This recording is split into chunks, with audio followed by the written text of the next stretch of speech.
सुमन दिल्ली में रहती थी। उसके पापा चाट का ठेला लगाते थे। सुमन भी इस काम में अपने पापा का साथ देती थी।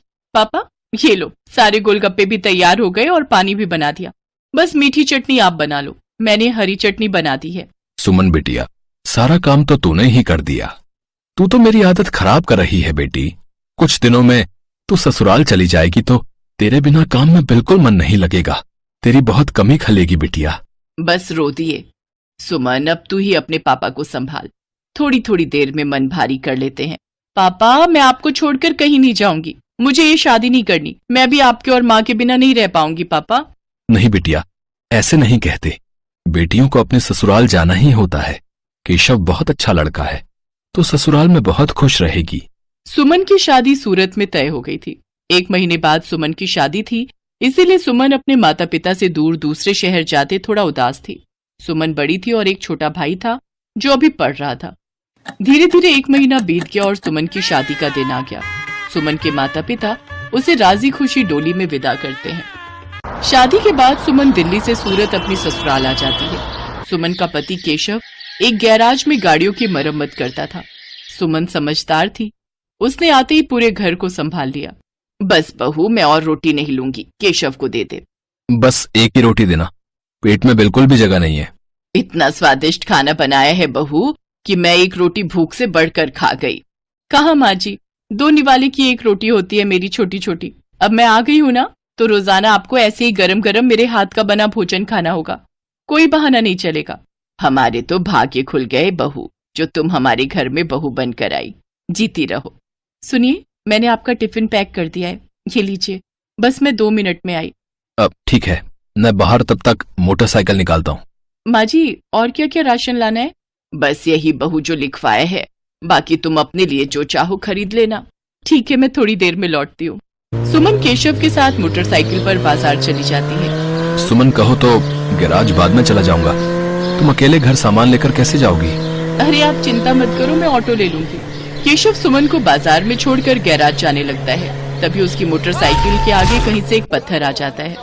केशव की मोटरसाइकिल लड़खड़ा जाती है और वो बहुत तेज गिरता है। केशव को काफी चोट आ जाती है। सुमन कुछ ही दूरी पर थी। हे ईश्वर, ये क्या हो गया? भाई साहब, थोड़ी मदद कीजिए। चिंता मत करो बहन जी, सब ठीक हो जाएगा। कुछ लोग सुमन की मदद करते हैं और केशव को बराबर के अस्पताल में ले जाते हैं। डॉक्टर केशव का इलाज करता है। कुछ देर बाद केशव को आराम मिलता है। ज्यादा गंभीर चोटें तो नहीं थी, पर केशव के पैर की हड्डी टूट गई थी। 2 दिन बाद केशव को छुट्टी मिलती है। माँ, मैं ठीक हूँ, बस पैर की हड्डी में ही तो फ्रैक्चर है। कुछ महीनों में मैं ठीक हो जाऊंगा, चिंता मत करो। अरे माँ हो ना बेटा, तू नहीं जानता, जरा सी खरोच भी बच्चे को आ जाए तो माँ का कलेजा निकल जाता है। और फिर तेरे तो इतनी चोट आ गई है। अब तो कुछ दिन के लिए गैराज भी नहीं जा सकता। जाना भी नहीं है, डॉक्टर ने अभी 6 महीने रेस्ट के लिए बोला है। आप चिंता मत करो, पैसों की कोई तंगी नहीं आएगी। मैं कोई काम शुरू कर देती हूँ ताकि घर में थोड़े पैसे आते रहें। तभी सुमन के माता पिता भी दिल्ली से आ जाते हैं। सुमन ने उन्हें फोन पर केशव के एक्सीडेंट की बात बताई थी, जिसे सुनकर वो रह नहीं सके। अब दामाद जी, काम की कोई चिंता मत करो। सुमन ने मेरे से चाट बनाना बहुत अच्छे से सीखा हुआ है। सुमन बिटिया, तू यहाँ सूरत में दिल्ली वाले गोलगप्पे शुरू कर, वो तो बहुत अच्छे बनाती है। कुछ दिन मैं यहाँ रुक जाता हूँ, जब काम सेट हो जाएगा तब मैं वापस चला जाऊंगा। हाँ पापा, ये ठीक रहेगा। दिल्ली वाले गोलगप्पे यहाँ बहुत अच्छे चलेंगे। हमारे इधर आसपास किसी ने भी दिल्ली वाले गोलगप्पे का काम नहीं शुरू किया हुआ। केशव बेटा, आप सारी चिंता छोड़ दो। पापा और मैं कुछ दिन अब यहीं रहेंगे। शुक्रिया माँ, शुक्रिया पापा, आपने मुझे बहुत हिम्मत दी है। ऐसी बहू और ऐसे समधी सचमुच बहुत नसीब वालों को मिलते हैं। सुमन की सास की आंखों में आंसू आ जाते हैं। केशव को भी अपने सास ससुर के आने के बाद बहुत हिम्मत मिल गई थी।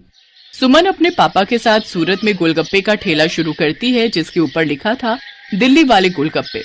गोलगप्पे के दीवाने तो बहुत लोग हैं और सूरत में तो पानीपुरी के सभी दीवाने हैं।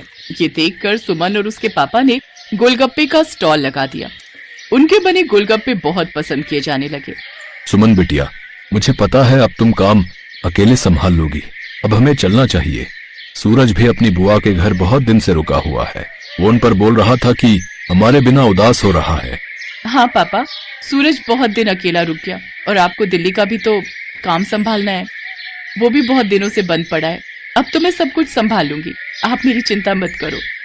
सुमन के माता पिता वापस दिल्ली लौट जाते हैं। उन्हें आए हुए भी बहुत समय हो गया था। अब सुमन अकेले ही रोजाना गोलगप्पे का ठेला लगाने लगी। वो रोजाना सुबह उठकर गोलगप्पे और बाकी का सामान तैयार करती और बाजार निकलती। कुछ भी कहो सुमन दीदी, आपके गोलगप्पे का जवाब नहीं है। हम सारी सहेलियां रोजाना शाम को स्पेशली मार्केट आपके गोलगप्पे खाने के लिए आती हैं। हाँ सुमन दीदी, ये तो सच है, बहुत टेस्टी गोलगप्पे होते हैं आपके, साथ में खट्टा मीठा पानी, बहुत बढ़िया बनाती हो आप। बस आप सब ग्राहक तारीफ कर देते हो, मुझे काम करने में और प्रेरणा मिलती है। ये लो, इसी बात पर 2 गोलगप्पे फालतू खाओ। सुमन रोजाना ऐसे ही शाम के समय बाजार में ठेला लगाती थी। धीरे धीरे सुमन के गोलगप्पे पूरे सूरत में फेमस होने लगे। अब तो उसे शादियों और पार्टी के भी ऑर्डर मिलने लगे। इस काम में सुमन की सास भी उसकी मदद करती थी। कहीं भी शादियों और पार्टी के ऑर्डर मिलते तो सुमन अपनी सास के साथ जाती और वहां पर अपना स्टॉल लगाती। स्टॉल पर दिल्ली वाले गोलगप्पे लिखा देखकर लोगों की भीड़ सबसे पहले वहीं पर टूटती थी। बहुत अच्छे पैसे कमा लिए सुमन ने। फिर एक दिन सुमन केशव और अपनी सास से बोली, सुनो, अब तो तुम्हारी तबीयत में थोड़ा सुधार हो गया है। मैं सोच रही हूँ तुम गैरेज का काम छोड़ दो, हम गोलगप्पे की एक दुकान खोल लेते हैं। अब तो हमारे पास अच्छे पैसे इकट्ठे हो गए हैं, हम कुछ कारीगर भी रख लेंगे। सुमन, तुमने तो मेरी पूरी जिंदगी बदल दी। कहते हैं एक आदमी की सफलता में एक औरत का हाथ होता है, और तुमने तो मेरा बहुत साथ दिया है। तुम जैसा चाहती हो हम वैसा ही करेंगे। जीते रहो मेरे बच्चों। सुमन की मेहनत से सब कुछ अच्छा होने लगा। केशव और सुमन बाजार में किराए पर एक दुकान ले लेते हैं, जहां पर वो अपने साथ साथ कुछ कारीगर भी रखते हैं जो इस काम में उनकी मदद करते थे। कहते हैं परिस्थितियां तो जीवन में आती जाती रहती हैं। परिस्थितियों से डरकर नहीं, बल्कि परिस्थितियों का मुकाबला करके ही जीवन को सरल बनाया जा सकता है। जो व्यक्ति संघर्षों से लड़ता है वही ऊंचे मुकाम प्राप्त करता है, जैसा सुमन ने किया। वो परेशानियों से डरी नहीं, बल्कि उनसे बचने का